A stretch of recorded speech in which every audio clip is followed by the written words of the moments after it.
again, right, to talk about the issue of Sinat Chinam, of senseless hatred. Why is that? Because we weren't really able to finish, fully last time on Tuesday, the whole idea, the whole concept of Sinat Chinam, why it's so bad. Because the truth is, right, we discussed the issue, what it says in the Talmud, Masechet Yoma, that Sinat Chinam, senseless hatred, is considered to be weighed against all the three cardinal sins that they had in the first temple, right? Which was Shfichut Damim, Gilui Arayot, right? And Avodah Zarah, what is it? Idolatry, right? And murder, and also promiscuity, right? So we see, right, that the Talmud tells us that Sinat Chinam, one sin, is considered to be equal to all those three sins combined.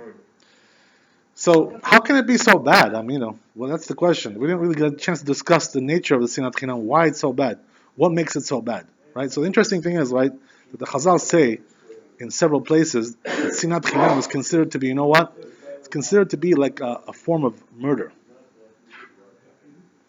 Senseless hatred is considered to be a form of murder, right? What does one have to do with the other?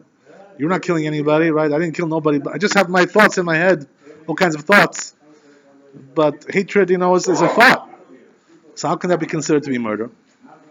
So they say the Chazal like this, right? That if you have senseless hatred for your fellow Jew, it's like you killed him. You hate the person, it's like you killed him. What does one have to do with the other? So the truth is, right, that we have in the Torah, we have three types of murder that exist. One is a physical murder, which is, putting the knife, or the gun, whatever, using that thing. That's number one. Number two, also, right, there's also verbal murder.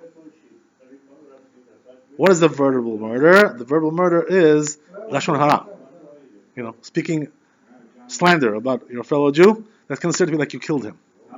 Why is that? Because the damage you cause him by speaking against him could really actually cause him to die. Or, cause him all kinds of embarrassment, all kinds of shame, all kinds of things. So because of that, the Chazal said that a person who can speak Lashon Hara about his fellow Jew in one place in Eretz Israel, and he could kill him even though he's in a different country. In Syria, right? He's in Syria. This guy's in Israel. They're two different countries, but nevertheless he could kill him by speaking Lashon Hara. What does that mean? That by slandering him, somebody could wind up killing him because of that. Giving him a bad name, all kinds of things. So now people get angry. There's all kinds of strife, causes strife, to cause him to die. So the truth is, Lashon Hara, it's a form of murder. It's a verbal murder, right? But there's also a different form of murder, a third form of murder, which is the mental, psychological, which is the hatred. What does that mean? That when a person hates his fellow Jew, it's like he killed him, mentally killed him. So what does that mean? How does that work out? What's the idea? So the idea is like this, right? That a person, by hating his fellow Jew, what does he really want? What's his intention? His intention is to kill the guy. He doesn't want the guy to exist. When you hate your fellow Jew, that means I don't justify the existence of this person in this world. I would prefer that he should die or get sick, and fall away somewhere, fall into the sea, whatever. That's the idea. That's what they say, right? That a person who hates his fellow Jew really wants him he wants to bring his demise. And the truth is, right, that when a person hates his fellow Jew, he could wind up killing him also. They could bring him to murder him. You know what I mean? Because you know how it is, right? One thing leads to another. Absolutely. Right? Yeah. The hatred is the root of everything. Excuse me. Yeah. Are we allowed to hate anyone for that matter? Even We talked about that last time, right? That you're allowed to hate somebody who's a sinner. Sometimes, Yes. depending on the situation. But we're not allowed to hate even a Gentile for no reason. Right? That's an interesting thing, by the way, regarding the non-Jews.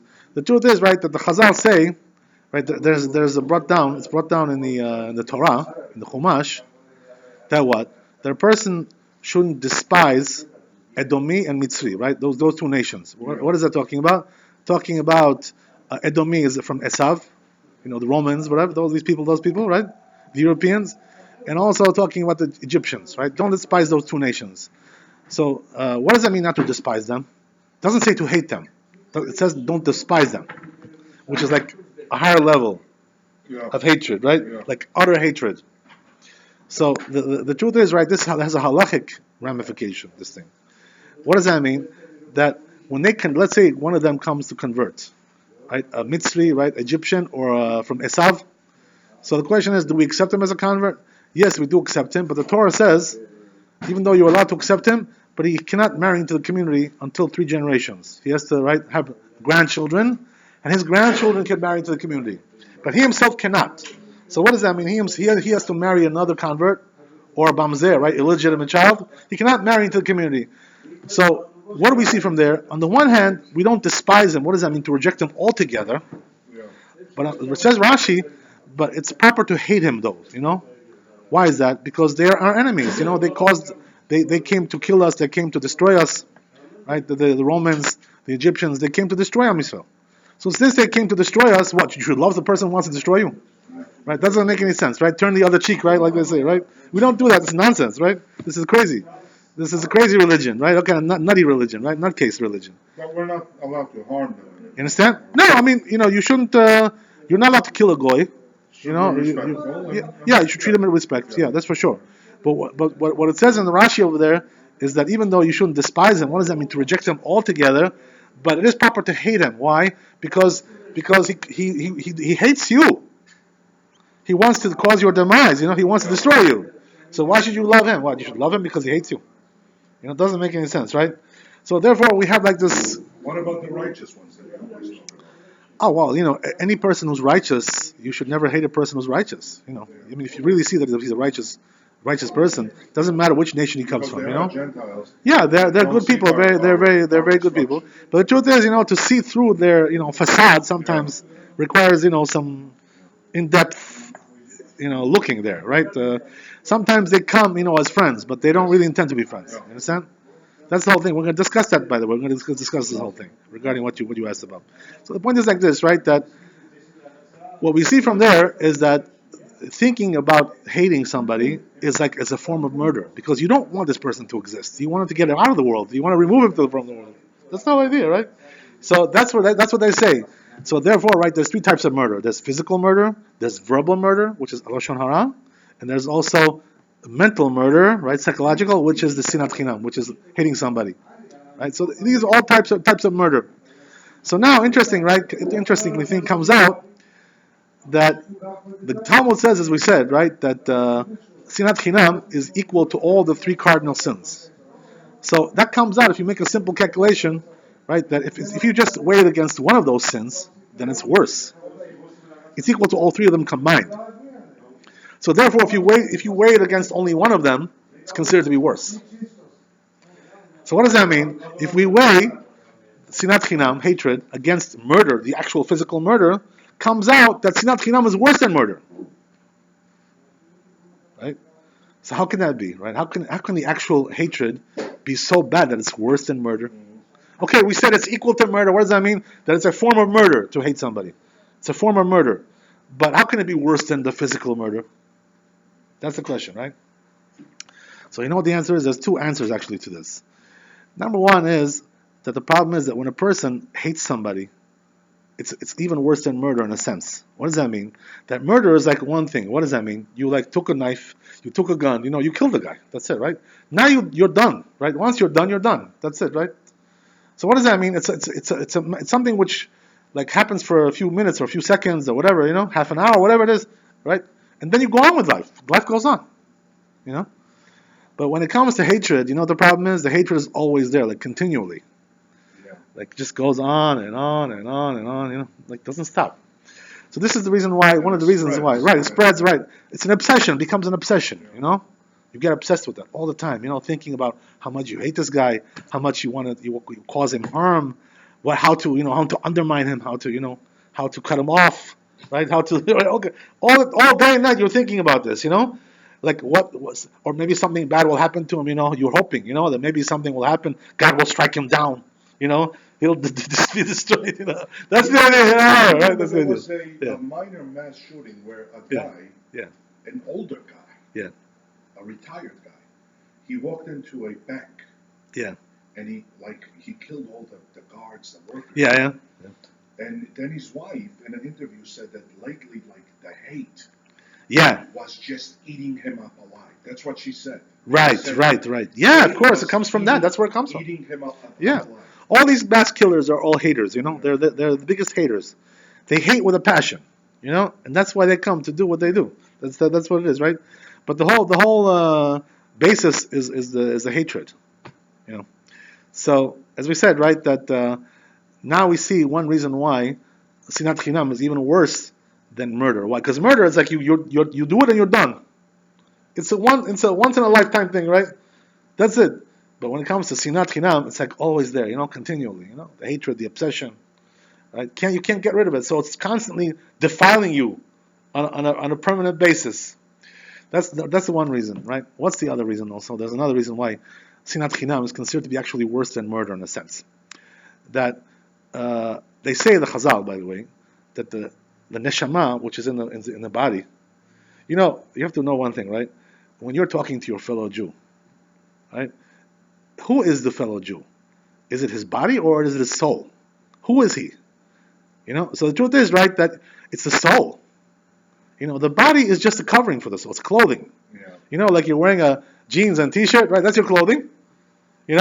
So what is the actual person? The actual person is the soul, not the body. The body is just a covering. You know what I mean? So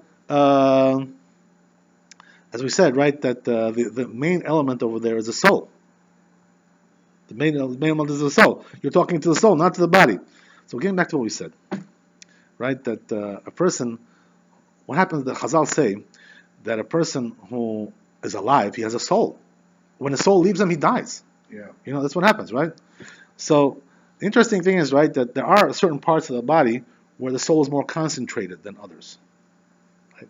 There's two places which are like fully the soul is there, very strong, much more than the other places. Where is that? In the heart and in the mind. So what does that mean? Why these two places the soul is more concentrated there? Because this is the seat of thought, and wisdom, knowledge, right? And the heart is the place of desire, lust, desire, all these kinds of things. So these two places are where the soul is concentrated the most. So therefore what happens is that the truth is that a person who thinks bad thoughts, in a sense, right? It's also brought down in the Gemara, Masechet Yoma, that they say, right, that the thoughts of sin are worse than the sin itself. Can you imagine? Sinful thoughts are, in a sense, worse than the deed. So here also we're seeing the same thing. Why is that? Why is that? Why is that? The reason, very simple. The reason is because since the soul is mostly concentrated in the mind, more than any other place, so therefore the thoughts are what pollute the soul more than anything else. The bad thoughts. You know what I mean? That's the idea. So because of that, a person who has bad thoughts about murder, killing, hatred, all kinds of things like this, like we said, right, these mass people, these mass shooters, whatever, they're totally polluted in their mind. And that means their soul is all totally polluted. Why is that? Because the soul is more concentrated in the mind than any other place. So these are the two reasons why hatred is considered to be, in a sense, worse than the murder itself. You know what I mean? The truth is that this doesn't apply to totally this thing. Because in one sense, a person who murders is considered to be worse than a hater. You know why? Because the person who murders is liable to death. He has death penalty, from God or from the court, from the heavenly court or from the earthly court, right?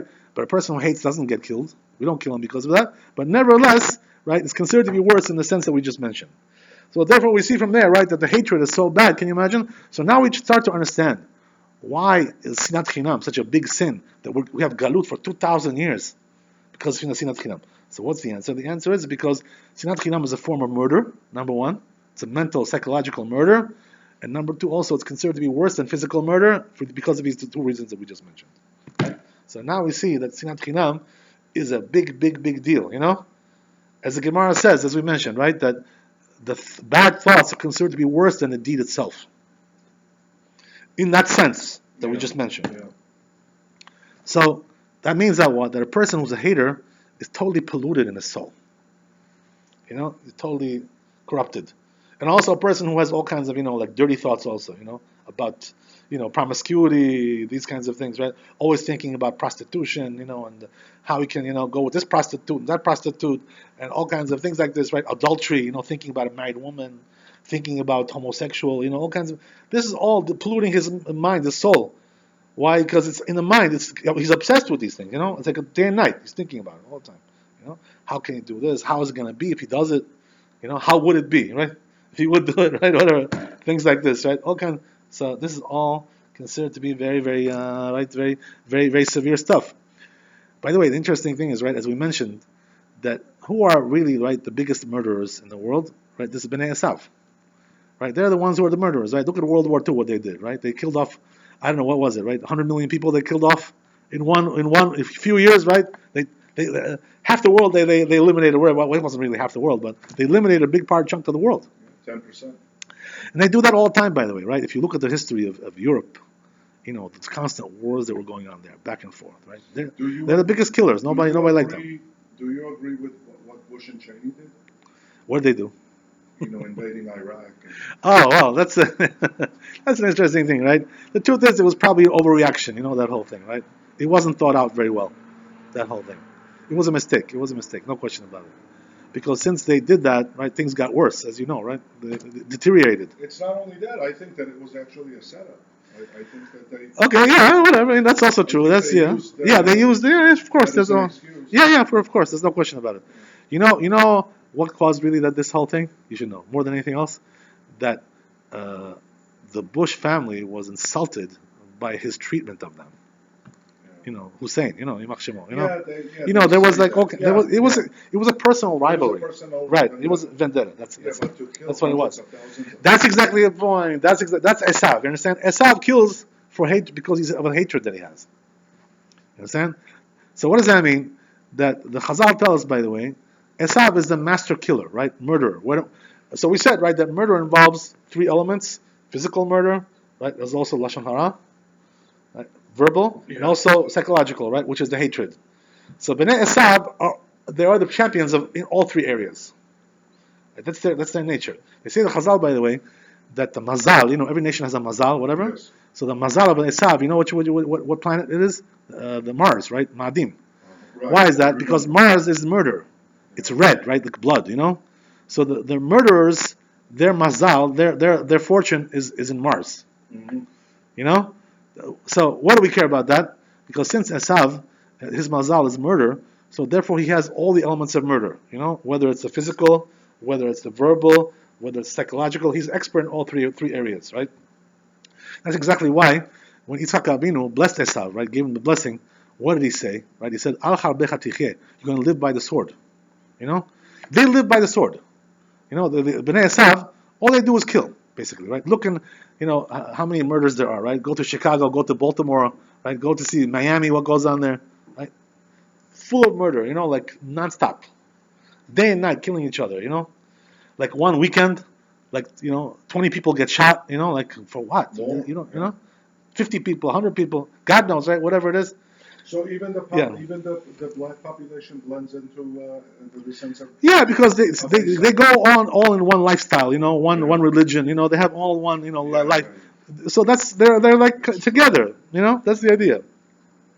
Esav has partners. They say, by the way, that Esav, really the truth is that Esav is not only responsible for his own nation, but all the goyim are under his umbrella. You understand? He's the head of the goyim. Even right? Ishmael. So that's the interesting thing, right? The Ishmael has his goyim that he heads, Altogether, there's 70 nations in the world, according to the Torah, right? So what does that mean? That 35 are with Esav, 35 are with Ishmael. They're the heads, right? Ishmael is the head. Why are they considered Semites and goyim at the same time? Well, this is just a technical thing, Semites, not Semites, whatever. The truth is, right, that they're not with us, you know what I mean? Yeah. In terms of, what you're talking about is more like genealogy, that's something else, right? Because we all come from one family, basically. Ishmael and Esav and Yaakov, it's one family. It's one family, But the interesting thing is, right, that Esav has his nations that he leads, he heads, right? And he's their head, he's their chief. And also Ishmael has his nations. So altogether, right, we have these two nations, blocks, right? One block over here, one block over there. Altogether 70 nations plus two, right? Esav and Ishmael. Altogether you have 72. That's their whole makeup, right? That's the idea. So now the interesting thing is like this, right? That Esav is the ultimate murderer. Yeah. Right? In all three areas. And you find it, by the way, today. You see, right? Murder is rampant in America, right? Number two, when it comes to lashon hara, right? The gossip, the gossip magazines, the Inquirer, all these kinds of things, all right? The corruption right. That you can talking digging up dirt against your opponents. You did this, we found out you did that. They spend, by the way, millions of dollars. Like researching these things so they can find all kinds of dirt. All kinds of stuff. They hire investigators. You know what I mean? This is like a profession for them. You know what I mean? All they do is look for how to denigrate the other one. The rivalries, going back and forth like this. Verbal slander, they're the masters of that. Yeah.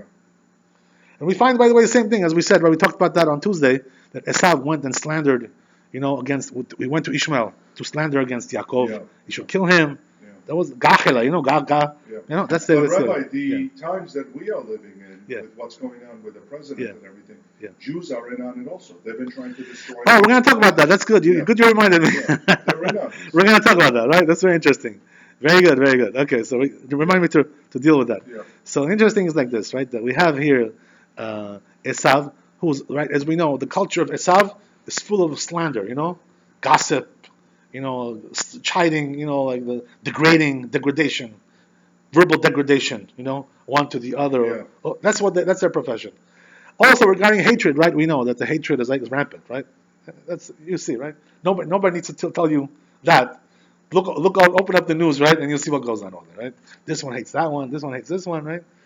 Right, left, this, the liberal, conservative, they hate each other with a passion, The truth is that the best way would be, theoretically speaking, everyone has some good ideas, like let's say in politics, they can make a compromise, Absolutely. And pass a bill, pass a law, nobody's stupid, everybody has something good, there's some good ideas. Absolutely. Needs to make a compromise. That's how, when a nation works together, by the way, how does it work together? By compromise, Nobody has ultimate power, everybody has to underbend a little bit. Everybody has to give something. Yeah, but they would rather... You know what I mean? But they just want to, just go back, and the hatred, the passionate hatred that they have for each other doesn't allow them to compromise even.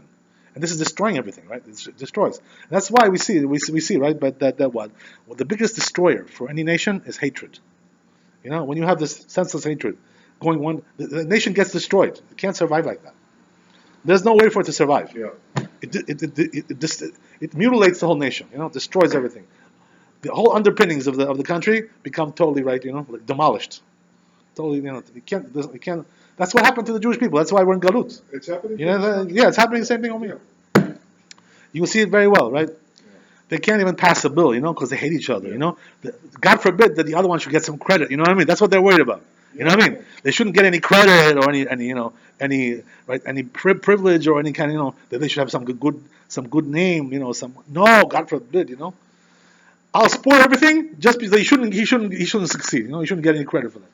That's very crazy, there's no logic there, right? That's the idea. So we see from there that Esav has all the three elements, right, of murder. The verbal, right, the physical, and also the psychological. It's all there, right? So that's exactly what happened, right? When the Jews started to mimic, right, the quality of Esav, being like them, that's why Esav came and destroyed the Beit HaMikdash, right? As we said, because they became like Esav in that sense. They were imitating the ways of Esav in the way they were running the country. The hatred was there. Something interesting, by the way, right? It says in the Gemara, unbelievable point, right? It makes over there in the Gemara, Masechet Yoma, same place that we talked about yesterday, on Tuesday. It says over there that, as we said, right, there was two different temples that were destroyed, the first temple, second temple. So the first temple, as we said, right, it was a short galut, 70 years only. And here we have 2,000 years, right, going on 2,000 years. So they say, the Chazal, they make an interesting point about this. Why here the galut is so long, and there, right, it was very short, relatively short. So you know what they say? The interesting thing is that in those days, in the first Beit HaMikdash, they had three cardinal sins, right, as we said. But these three cardinal sins were openly, exposed. Everybody knew about it. It was like done in public, So everybody knew that was going on. But when it comes to the second temple, right, the hatred that was going on under the scenes was not visible, because hatred is something mental. So you can't really see it so well. It's not really so visible, It can exist, but things go on, life goes on. You don't really notice so much. You have to look a little bit deep inside, the culture, to catch, right, those nuances of what the hatred does. Here, by the way, the hatred is like out of control, so it's like rabid. But it seems like, then in Israel, it wasn't like that. It wasn't so noticeable, the hatred, So what does that mean? On the outside, everything looked peachy and rosy. What does that mean? They were doing Torah, they were doing mitzvot, they were doing gemilut chasadim, doing chesed for each other, kindness. But inside the heart, there was like total hatred. That's the idea, right? That's the thing.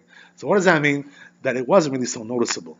So they say the Chazal, this also had an effect on the punishment that Hashem gave them. What does that mean? During the first temple, as it was destroyed, the prophet came, right, and said it's going to be 70 years. He told them. For the second temple, right, nobody told us how long it's going to last. Yeah. Until this day, we don't know. So why? Why is it that, right, that... Does politics, you think, also play a role that we can't get it rebuilt? Of course, because the hatred is also there in the politics. We're going to discuss that. Yeah. So, you know what it is? Say the Chazal over there, that the reason why HaKadosh Baruch Hu didn't reveal the length of the galut, the exile, that it's going to be in the second temple, you know why? Because since the sin was also hidden, so he also hid the amount of time that it's going to be. Right? That was also punishment for the fact that they were doing sins under the table. Not really, it wasn't exposed so much. Because hatred is something you can hide somewhat. You know what I mean? It's not so readily noticeable like everything else. So because of that, I say, right, since the first Beit HaMikdash, the sins were exposed, so also the length of the galut, HaKadosh Baruch Hu told them it's going to be 70 years. Mm. But since in the second Beit HaMikdash, it was like hidden, and that's considered to be worse in a sense. Why is that worse, by the way? That the sins are hidden. You know why? Because that means you're a hypocrite, right? You like pretend, you're good. Oh, I have my Torah, I have my mitzvot, I do chesed, we do kindness. We have soup kitchens, right? We feed the poor, right? But inside you hate your fellow man, your fellow Jew. Sure. Can you keep that open, by the way? We need the air. Can you keep it open? Yeah, thank you. So that's the idea, right? So when the sin is hidden, it's considered to be even worse. Yeah. Why is that? Because it's hypocrisy. Like you pretend you're a good guy, everything on the surface it looks all kosher. Yeah. You know what I mean? But when you go inside, talk to the people, and see how they feel about each other. Oh, this guy can't stand him. He does this to me. He annoys me. He's always giving me problems. Can't deal with him. Can't. So you see from there what? On the one hand, right? On the outside, everything looks nice and peachy rosy. Inside, it's all corrupted. It's all rotten. That's what it is. When you have hatred, right? It's like it's a hidden sin. So Kadosh Baruch Hu hates that even more. So they say, right? By the way, that's exactly also the nature of Esav. What does that mean? That Esav, he comes and shows, right, that he's a kosher guy. He likes to show people that he's kosher. He has this desire to demonstrate, right, that he's a morality. I'm kosher. We're clean. We're moral people, right? We have morality in our laws, in our system, justice. Right? Innocent until proven guilty, right? Except for Trump, by the way, right? For everybody else, yeah. So that's the idea, right? So they have on the outside, there's morality. Yeah. Also, when you go to Europe, on the outside everything looks moral. Sure. There's law and order, all kinds of things, but inside everything's rotten. When you go look under the table, corruption, bribes, extortion, right? Threats, murder, right? All kinds of things under the table. Everything goes on. Outside, towards the outside, everything is kosher, glad kosher, oh yeah, we're kosher people, morality, right? We're, we don't do dirty things, we don't do filthy things. So Esav, right? The Chazal tell us, right? What is the animal that is his symbol? The pig, right? The swine. So why is the swine the symbol of Esav? Because the swine, right? As the Chazal teach us, right? In the Torah we learn there's two types of symbols for kashrut in an animal, right? One is a cloven foot, right, split up into two, and the second one is to choose the cud. Right? These two, if you have these two signs in an animal, it's kosher, right? So what happens is that pig has one and not the other, right? What does that mean? The pig is cloven-footed, but when it comes to chewing the cud, doesn't chew the cud, right? So that's exactly what Esav is. What does that mean? On the outside, he shows you the cloven foot, and tells you I'm kosher, morality, we're a decent nation, we're a moral nation. Law and order, right? Everything is nice and arranged, right? On the outside. But when it comes to the inside, right? Esav is all corrupted, right? He doesn't chew the cud, right? When you look at the inside of what goes on in these countries, the Western countries, total corruption, Look at what happened right over there in the FBI, Department of Justice, right? All rotten, everything rotten to the core. What goes on in Congress over there, they say, right, that they have whoever, like let's say a congressman, like molested a woman, they have some kind of like a arrangement with the laws over there that he can get off, like Sure. he has to, pay him that victim some money, whatever, and they have all kind, under the table everything goes on, all the corruption, right? On the outside everything looks per peachy and rosy, right? Kosher, moral, right? All kinds of things. So Esav is the expert in that. You understand? He's what? To show outside morality, right here. So they say when the pig lies down, that's the nature of the pig, right? When he lies down, he shows you his cloven foot, right? He wants to show it to you, but he doesn't want to show you what's going on in his mouth, right? He doesn't chew the cud. That's hidden. So he wants to show you, right? I'm kosher. That's exactly the nature. That's why with the symbol of these nations, right? That Esav is the pig, the swine, because it's exactly the nature of what they are. On the outside, inside, right? This whole thing, right? So Kadosh Baruch Hu, since the Jews also, right, now mimicked and adopted this nature of Esav in the second temple, this is exactly why he sent them to exile, and also they were conquered by Esav. Why? Because he's the one who was the expert on these things. Right? You can't go into the master, So since you're adopting the sin of that nation is the one who conquers you. Midah can get midah, right? It's measure for measure, as I say, right? They conquer you with that nation. That's the idea. That's exactly why we're in the galut of Esav, because of this reason, right? Because they're the ultimate haters, right? They are the ultimate, right? All these things, the murder, the hatred, the slander. They're the biggest experts on all these things.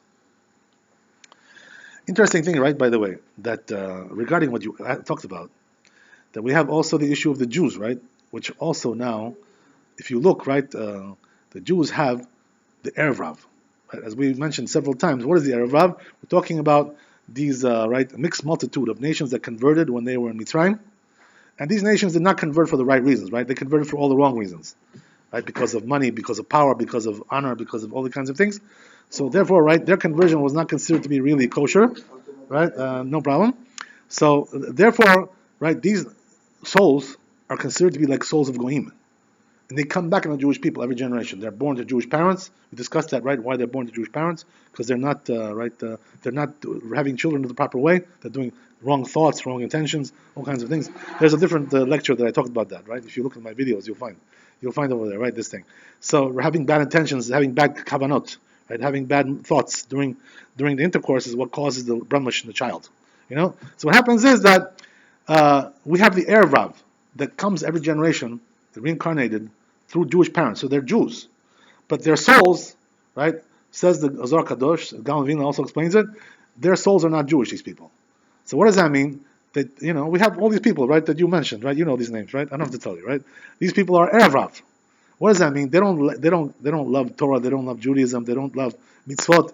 All they want to do is use the Jewish, advantage, right? Which is so they don't even fall into the category of the Jews that we were talking about that we shouldn't be harsh on because they don't know any better. Right. See, that's the thing, right? These are two different. They're two different. Right, yeah. But they look the same. Yeah. So it takes a very discerning eye to see the difference between them. Yeah. That's why you have to be very careful. Yeah. Don't judge this for that, and don't judge that for this. Yeah. Make sure you know what you're talking about. That's the idea, right? Yeah. So these Jews, the Erev Rav, says the Gaon Levina, he learns from the Zohar. There's 5 types of right, and so why? Ship, Nadler. Okay. Soros. Right, all these guys, right? Okay, so you got the idea. So the interesting thing is, there's 5 types. So says the Gaon Levina, what are their characteristics? He brings from the Zohar Kadosh. The worst of them is the ones who are the slanderers, the ones who make strife by slandering, causing machloket, right? Shit. You know how it is, right? All kinds of discontent amongst the Jewish people, hatred. Those are the worst. The Gaon Levina calls them, you know what they call them? He calls them Amalek Abiyarianu. They say, right, that Mashiach cannot come until these people are destroyed. Wow. They prevent the coming of Mashiach. That's how bad they are. Until they're totally mutilated and wiped out, right? They have to be totally wiped out. Because these people are so wicked, that they're Amalek. As long as Amalek is in the world, HaKadosh Baruch Hu cannot establish his kingdom. If I go on a mission, are you with me or against me? Because I'm going to need a spiritual leader. Talk with that guy in the basement over there in the next video. He's looking for people like that. I don't think he's looking for Okay, whatever. Okay, I'm joking, right? No, I know. So, but but there's some truth to it, though. Okay, so Rabbi, he has 300 viewers a week. God bless. The most. Yeah, yeah. Where is he going? 300 losers. Yeah. Okay. By the way, he is responsible for Yeah. getting a lot of Jewish refugees out of the Soviet You never Union. know. Every Jew does something good. You know. Yeah, you can't discount their mitzvot that they do, right? Yeah. Even they're full of mitzvot. Yeah. He So- was in jail, for bombings and. Okay, so as we said, right, that the Erev Rav, there's 5 types. The first one is this one, the worst. This is Amalek, right?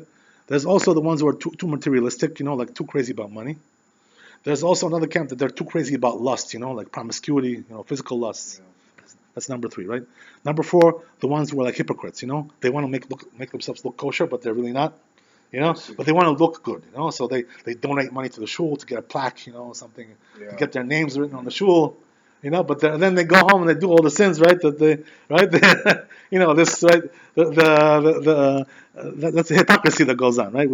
That's another type, right? So we have all these types of Jews. Yeah. These are all considered to be different types of Erev Rav. But they say, right, the worst one is what? The worst one is the ones who make machloket, strife, by slandering, making the factions fight in Israel. Those are going to be Amalek. That's the idea, right? So the truth is that they're the people, these people, they're the ones who cause all the hatred amongst the Jews. By slandering, right? Going back and slandering this camp. We have people like this in Israel, many of them. Of course, I wanted to all these politicians, right? The ones in the Knesset, right over there. They don't want to say anything. They open up their mouth, they slander over here, they slander over there, right? And then they cause people to fight. There's all kinds of issues that goes on there. So the truth is that we have also amongst ourselves, inside of us also we have enemies, right? Not only outside we have enemies. Sure. We have also enemies on the inside. That's the idea, you know what I mean? So this group has to be destroyed. Until they're destroyed, the Amalek of our people, right? The slanderers, the ones who make strife, says the Zohar Kadosh that the Mashiach cannot come without this. They have to be totally destroyed. Who, by the way, has to be destroyed then? Whose job is that, right? They say in the Zohar Kadosh, it's Moshe Rabbeinu, right? Moshe Rabbeinu will come back, he'll rise from the dead, and he's the one who has to destroy them. You know why? Because since he made a mistake by converting them, he was the one who converted them, like he made a mistake. He didn't take counsel with God, so therefore Hashem is going to send them and say, you know what? Now you got to take care of them. It's your job. You made the mess. Now go clean it up. That's the idea, right? So he has to come. So the job of Moshe Rabbeinu is to come back and destroy the Erev Rav. There's all kinds of ways he's going to do that. We're not going to get into that now, right? All kinds of issues there. So we see from there, Rabotai, that the issue of Sinat Chinam, the senseless hatred, is considered to be, because of all these reasons, the worst of the worst, right? Nothing is worse than that. Because when there's strife between between factions of the nation cannot exist. It disintegrates. Because the only way that a nation can exist is to compromise, to work together as a team. When there's hatred, there's no team, there's no compromise, right? Everything goes down too. Nation gets destroyed, gets undermined like that. You understand? So no nation can exist when you have this kind of situation. That's the idea, right? Especially the Jewish people who are supposed to be the holy people, right? The Kadosh people, the nation of priests. So we should be like that, right? Like Esav. That's the idea. I want to talk a little bit also about halakha, right? Regarding the fast coming up now, right? Tisha B'Av. The truth is, right, the Tisha B'Av is coming this time on Shabbat, right? So therefore, since Shabbat, you're not allowed to fast. You're not allowed to do all these kinds of things, right? Afflict yourself. So therefore, on Shabbat, we're going to do everything the normal way, right? Eat and drink and have a good time, enjoy ourselves. Nothing. We're not going to deny anything to ourselves. Everything is going to be, right, the best, right? Eat the best food, drink the best drinks, everything, 100%. But once Shabbat goes out, since we weren't able to fast on Shabbat, so then the fast will be delayed to Sunday, right? That's the idea. So what does that mean? Once Shabbat goes out, when does Shabbat go out, by the way? When it comes to Seudah Shlishit, right, the last meal you have on Shabbat, the evening meal, afternoon meal, right? You should finish that before the sun goes down. Why is that? Because once the sun goes down, right, that's already now coming the next day. Almost coming, right? Almost coming. It's already a doubt whether it's the next day. So therefore, a person has to finish all his eating before the sun goes down. When does the sun go down? About 8 o'clock, around there, right? Plus minus, right? That's the idea. It goes down 8 o'clock. Once a person, sun goes down, he's got to finish his meal. Everything's done. So then, 20 minutes afterwards, right? When it gets a little bit darker, he has to take off his shoes. You know why? Because you're not allowed to wear leather shoes on Tisha B'Av. Just like on Yom Kippur, right? You're not allowed to wear leather shoes. So the rabbis also made the same decree on Tisha B'Av. So 20 minutes after the sun goes down, right, after Shkita Chama, a person has to take off his shoes, and then he puts on, right, the sneakers, right, the ones that are not leather, right, something like that, like Crocs, whatever, right, all the junk that they have, all the slippers, whatever, they wear all these kinds of things. He's got to take off his shoes. I'm sorry, the whole day, the whole 24 hours, right? Sunday. Until the next day, right? Until the next the sun goes down and it gets dark a little bit, right? We're going to talk about that. So the interesting is like this, right? That we have now, so once a person takes off his shoes, he puts on his sneakers. So what is he going to do? He's going to go to shul, right? And go to say Arvit after Shabbat goes out with his sneakers, and then he's going to also, right? He's going to also say Kinot, right? Which is the special prayers that we say, right? About lamentations, about about the Beit HaMikdash, how it was destroyed, all the disasters that occurred at that time, all these kinds of things, right? So we read those things to lament. And a person, really should. The truth is that he also feel that day, a little bit. What does that mean? Not just to be like mechanical, just to read, like a robot, Blah, blah, blah, blah, blah, blah, blah, blah, blah. You should also feel it. What does that mean? You should have a little emotional, cry a little bit if you can, if you can bring yourself to tears a little bit, to think about how much suffering we've had since the Beit HaMikdash was destroyed, right? 1950 years already almost, right? All the destruction and all this caused us so much suffering and pain. We're still until this day suffering with the galut. So therefore a person should have a little bit, emotions about that. If you can, if you can bring yourself a little bit to cry, whatever. It's not an obligation, but it's a good thing to do, But we have to fast, right? That's for sure. And also, we're not allowed to wear leather shoes. Also, a person is not allowed to have intercourse with his wife, right? Just like Yom Kippur, right? And also, he's not allowed to, to anoint himself with oil, and also to bathe. We're not allowed to bathe. So therefore, a person has to refrain from all these things, from bathing, whether it's hot water, whether it's cold water. It's all not allowed, right? Whatever it is, only just to wash your hands, in the morning, whatever. Or if you went to the bathroom, you can wash your hands. That's the idea, right? But besides all these things, the person is not allowed, right, to do all the other things. That's the idea. So, right, eating and drinking, as we said, right, not allowed all 24 hours. Also, there's another interesting custom, right, on Tisha B'Av, which is that they sit on the floor, right? Especially when they read the kinot, like mourners. Like a mourner is not allowed to sit on a chair. Yeah. So we sit on the floor that day. Until when? Until we sit on the floor? Until the mincha time, right? In the afternoon. About 1:30 in the afternoon, then we get up from and sit on the chairs. Why is that? Because the second part of the day is considered to be less problematic than the first part. The first part is more severe, right? So therefore what we do is at night we read the kinot, we read the lamentations, sitting on the floor, right? And then we go home. And also there's other issues, right? We put tefillin on Sunday. We do, yeah, yes. The regular way, everything regular. The prayers are all regular, right? The only thing is that you have to add a few things for Tisha B'Av. There's a few inserts that they put in, right? Also, we read the Sefer Echa, right, which is the one of the books of the Bible, which talks about the destruction of the Beit HaMikdash, right? The first one, the second one alludes to both of them over there. All kinds of prophetic material over there. Who wrote this Sefer Echa? It was written by Yirmiyahu Navi, right? Jeremiah, right? He's the one who wrote it. Why? Because he was alive at the time that Beit HaMikdash was destroyed, right?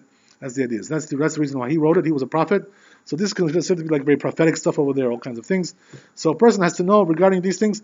But a person, who is ill, if the doctor tells him, listen, you're not allowed to fast, so he should not. You know what I mean? This fast is considered to be rabbinical. It's not like from the Torah, like Yom Kippur. So we're a little bit more lenient regarding this. By the way, you should know that in general, we have to do what the rabbis say. We have to do it. Whether you believe it, you don't believe it, you understand, you don't understand. Where does it say we have to do that? It says in the Torah, right? It says in the Chumash, right? Ve'asita kasher yerucha, right? Kol kasher yerucha. What does that mean? You have to do whatever they tell you, the rabbis. We're obligated to listen to them. So a person cannot say, this is from the Torah, I won't do that, it's from the rabbis. I only do from the Torah. You cannot do that, right? Because the Torah sanctions the rabbis to make decrees, right? So all the decrees that are made by the rabbis, a person has to keep them just as strong as he has to keep the laws of the Torah. But there are some differences though, right? What does that mean? For instance, right, the main difference is that regarding the rabbis, if they made some kind of a decree, if there's a doubt about it, he doesn't have to keep it, if it's doubtful. But when it's from the Torah, he has to keep it if it's doubtful.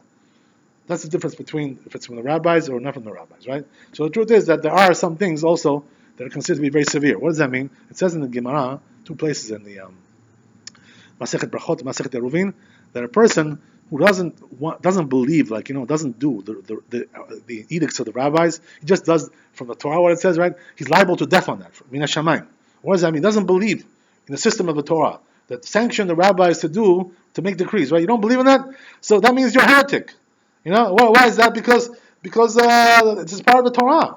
The fact that the rabbis are sanctioned to make decrees, but nevertheless, right, there are certain things that are more lenient because of that. What does that mean? As we said, when you have a doubt, when something is rabbinic, we go lenient, right? So here also in this case, there are certain things which are considered to be doubtful, right? So as you said, right, that the tefillin we put in the morning. By the way, in the Ashkenazim they put the tefillin in the afternoon, mincha time, right? But we Sephardim we put it in the morning. According to Kabbalah, we do. They do according to the Talmud. Talmud says to put it on in the afternoon. So we do according to Kabbalah, the Arizal, who said that they should put it on the morning. So the Sephardim, they should go to the morning with the tefillin and pray with the tefillin like a normal weekday. Except that we read also Kinot, Lamentations, and we read the Sefer Echa, so it's a longer prayer. We sit there on the floor, right? All these kinds of things. Regarding right smoking, as a person allowed to smoke on Tisha B'Av, the truth is he's allowed to, but they say that if you have a real need to smoke, you're a smoker, so at least right don't smoke during the time of the Kinot, during the Lamentations. Don't go out and smoke that during that time, because that time this person is supposed to be concentrated more, right, on the on the sadness, right, on the tragedy, right, all kinds of things like this. He should be getting emotional, not shooting the breeze with a cigarette, that's not the way it should be, right? That's not respectful. So because of all these things, right, the person has to be careful. Regarding if a person goes to the bathroom, right, or in the morning when he washes his hands after he comes out of the bathroom, or he woke up in the morning, he can only wash until the knuckles, right over here. You can't wash the whole hand. Why is that? Because you're not allowed to bathe on Tisha B'Av. That's one of the prohibitions, right? So therefore, you should only bathe the part of the hand which is necessary to get off the bad spirit, right? The evil spirit rests on the hands, only on the fingers. It doesn't rest on the upper part of the hand. So therefore, you want to get off the evil spirit, just wash that part of the hand, right? That's the idea, this part. But if a person, the truth is, right, if a person has, let's say, some dirt on his body, he needs to remove it, right? He got some blood or some dirt. He's allowed to wash it off, because the only prohibition that there is regarding washing is washing for pleasure, not washing for cleanliness, right? So if a person has a dirt on his body, he's allowed to wash it off. Well, you want to stay dirty like that? What? Right? There's no mitzvah to be dirty, right? Whether it's Tisha B'Av or any other time, right? Whatever it is. So if a person has some dirt on his body, he's allowed to wash it the regular way. And that's not the issue, right? The issue is that just to wash, for the sake of pleasure, for enjoyment or whatever, this kind of thing. That's the idea. That's what's not allowed. But if you're just doing it for cleanliness, because you have dirt on your body, you have blood, something there's filth there, whatever, went to the bathroom, some stuff got on his hands, he's allowed to wash it off, obviously, right? What is he going to leave it on? What is he going to do, right? We're not talking about that. We're only talking about washing which is for pleasure. That's the area. That's the idea. Also regarding anointing, right? They say they're not allowed to anoint. What does that mean to anoint? That you take oil, right, and you anoint yourself. They used to do that in the old days. They used to take like fragrant oils, and they used to anoint themselves for pleasure, to smell nice. Today we don't do that so much, right? Today our perfumes and colognes are not usually oil-based, they're usually water-based, right? So the truth is that if a person wants to put on, like let's say, cream on his body, he's allowed to. You know why? Because cream is not oil. They're usually not oil-based, those creams. They're usually water-based. So since the fact that they're water-based makes it allowed to do, right? That's the idea. But if it's an oil-based cream, that will be also problematic, because it's oil, right? The same thing. So a person is allowed to do, the person has to know, right? There are things which are allowed, things which are not allowed, right? We already mentioned for the former fast, the truth is, right, that a person has to be careful also. That if a person is ill, the doctor tells him not to fast, and he also feels, he feels that he's right, the doctor. He knows that he's sick, he has a condition, whether it's a heart condition or some other condition, whatever it is, right? The doctor told him, listen, for you it's dangerous, There's a story brought down, we'll finish with this, right?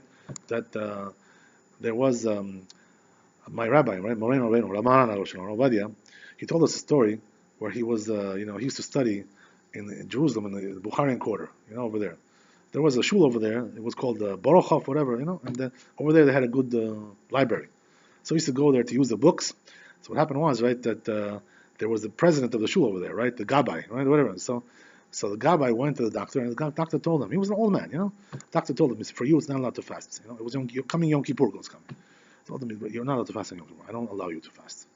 So he came to the rabbi, right, and told him, he said, the rabbi, he said, the doctor said I can't fast on Yom Kippur. He says, I can't imagine myself like that, on Yom Kippur eating. He says, I can't. He says, what? That's crazy. I never in my life ate on Yom Kippur. How can I do such a thing like that? So the rabbi told him, he said, listen, he says, if a doctor told you, you have to listen to him. He says, you're an old man, you're sick, you have a condition, you have a heart condition, whatever it is. Be careful. Heed to the rabbi's words, right? That's the idea. So you know what happened? Right, that this guy, he didn't listen, he wanted to be a wise guy, he wanted to be a hero. So what happened was that Be'emet, right, on Yom Kippur, he tried to fast and he died, he passed away. Why is that? Because the doctor told him, right, you're not allowed to fast. For you, it's not allowed. You're physically ill, all the more so when it comes to Tisha B'Av, right, which is only rabbinical. So here, right, for sure, we're going to be more lenient, right, in a case like this. So therefore, if a person is really, really ill, the doctor tells him, don't fast on Tisha B'Av, you should not fast. Right? That's the idea, Why don't put yourself in danger, right? But if a person is not in danger, right, he's not ill, so then he should really, try to fast because it's considered to be. They say, right, that if you don't observe this day Tisha B'Av, it's the destruction of Beit HaMikdash, he won't be also zoche. He won't merit to see the rebuilding of Beit HaMikdash. He won't be. Why? Because he had no regard for it. He just totally disregards, like it doesn't exist. So if a person is like that, disregard.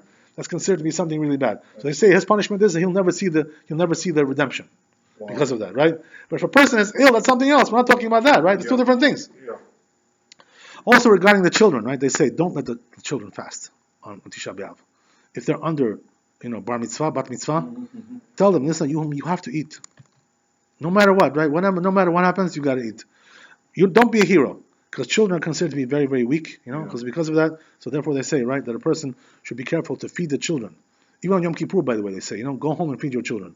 The Rabbi al-Shalom Maran, when we used to finish the Tfilat Shachrit, the Shachrit prayers, he would tell everybody, right, he would stop the prayers, he would tell them, on Yom Kippur we're talking about, right, go now, whoever has young children in his house and go feed them. Leave the shul, go home and feed your children.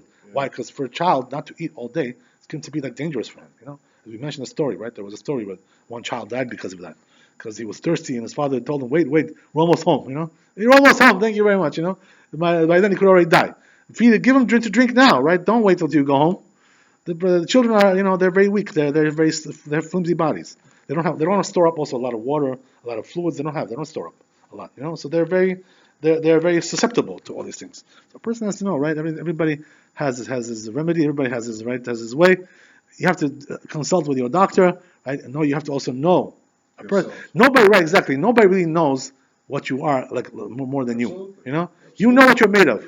You have limits. So if a person has limits, he has to know. Go to a doctor and ask the doctor. He tells you you're not allowed to fast, so you should know that's not for you. She had horrible diabetes and she had to eat them. Right. That's exactly the point.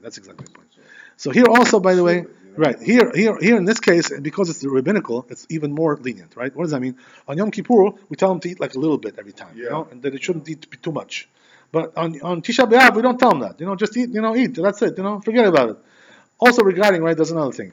Then when Tisha B'Av goes out, right, what you asked about, when does Tisha B'Av end, the fast, right? So the answer is that it's 20 minutes after the sun goes down. According to the prevalent Shita, according to the Geonim, it's only 20 minutes. Even though there are people who over here, they wait 40 minutes, 45 minutes. This is not correct what they do, right? Because according to the Geonim, it's only really that amount of time, not more than that. No matter what happens, a person, right, can eat 20 minutes after the sun goes down. Also because it's rabbinical. Because Tisha B'Av is rabbinical, but when it comes to Yom Kippur, we wait longer, if it's possible. Why is that? We wait until the other opinion. Because since it's from the Torah, we're more stringent. But since Tisha B'Av is rabbinical, so therefore, right, all you have to do is wait 20 minutes until the sun goes down, and then you're allowed to eat. So what does that mean? Once it's like 8:20, 8:25, whatever, that's already, a person can, right, eat now, whatever, and drink and eat whatever he wants. And also, once the fast is over, even though in general, right, we don't eat meat after the Tisha B'Av goes out. That night, we don't eat meat, and also the next morning, also, we don't eat meat, the next day as well. But this year, you're allowed to. You know why? Because since now the fast was delayed and pushed to Sunday, so therefore what happens is now when the whole point is the reason why we don't eat the meat when Tisha B'Av goes out is because the Beit HaMikdash was burning at that time. It was the 10th of Av. So they set fire right before the evening, right? And it was burning all the next day. So therefore, since it was burning, we don't eat meat. But now, since it's coming out delayed, so therefore the next day is already the 11th, right? And the Beit HaMikdash was not burning at that time. So therefore, since the Beit HaMikdash was not burning at that time, so a person who, once the fast goes out, this year we're talking about, right? Not every year, but this year, he's allowed to eat meat, he's allowed to drink wine. That night, once the fast goes out, also, right, for sure, you can do laundry, get a haircut, right, all these kinds of things, take a bath, right? All these things are allowed. Once the fast goes out, everything is allowed. That's the idea, right? That's the way it is. But when it comes to, right, other years, sometimes what we do is we wait.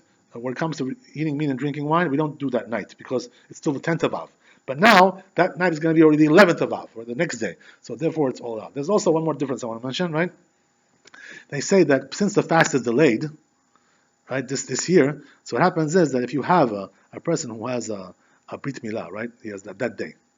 He's a father, and the son was born, so he's got to do Brit Milah, right? And also the Sandak, the one who holds the baby, and also the Mohel, the one who circumcises. Those three people is considered to be their holiday that day. So therefore, since the fast was delayed, they are allowed to eat that day. It's considered like Yom Tov for them, holiday.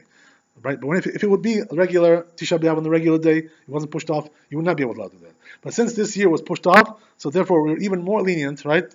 That we allow these all kinds of leniencies like this, as we mentioned, right? So by the way, it should be a good sign for us that Tisha B'Av is being pushed off, and on Tisha B'Av we're going to be eating and drinking, right? On Shabbat, can you imagine? It's a nice thing, right? Tisha B'Av is supposed to be a sad day. It's going to be supposed to be the destruction day, but we're going to be eating and drinking, having a good time on Shabbat.